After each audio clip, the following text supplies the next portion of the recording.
Ladies and gentlemen, legendary subscribers and Sony fans, welcome to What Gear Reviews. If you're finding me for the first time, consider subscribing if you like Sony reviews and loads of other tech related stuff. But today I'm debunking all of the negative stuff that reviewers have been saying about Sony's side sense.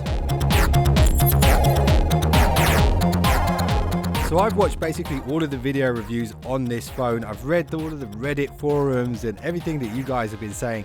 And one of the things that keeps popping up is how negatively reviewers keep talking about the side sense. And I think there's a good reason for that.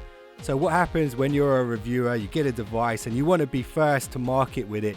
So you kind of rush out a video and you don't fully test things out. Well, the side sense feature is like a secret special move on this device that you really have to learn.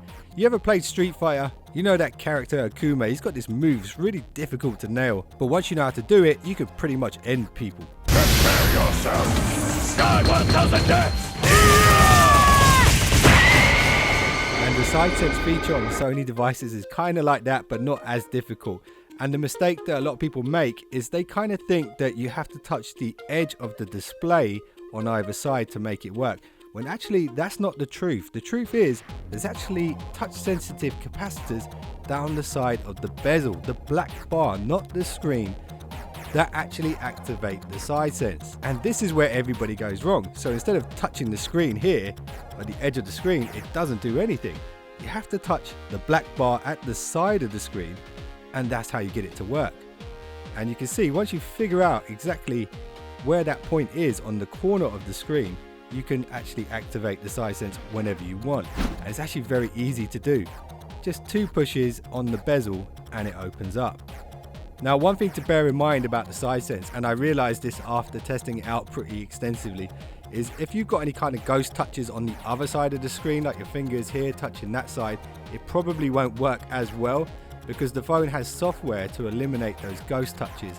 So it really works well if you're using it one-handed. If you've got your palm kind of resting over like that, that's going to affect it as well.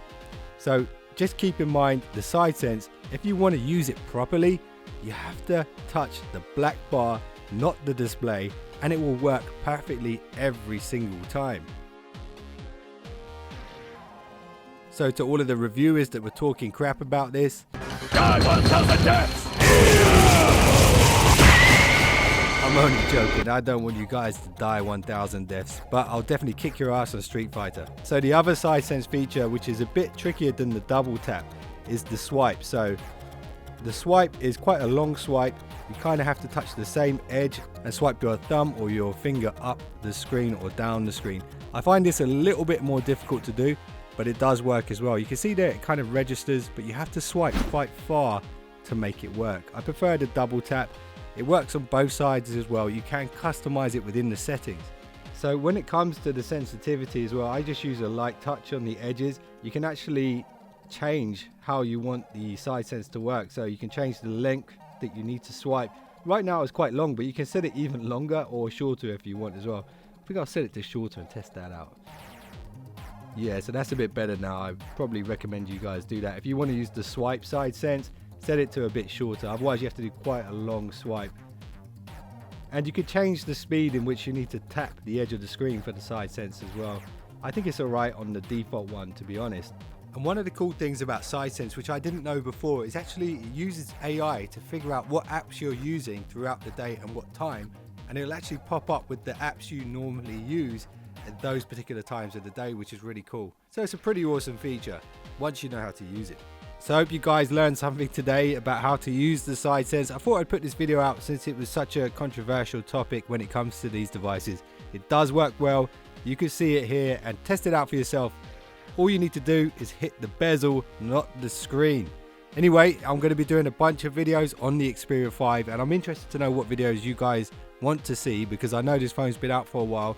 So let me know in the comments below, what Xperia 5 videos do you want to see? I'm definitely going to do the review. And if you enjoyed this one, make sure you Hulk smash that subscribe button. And I'll see you guys in the next one.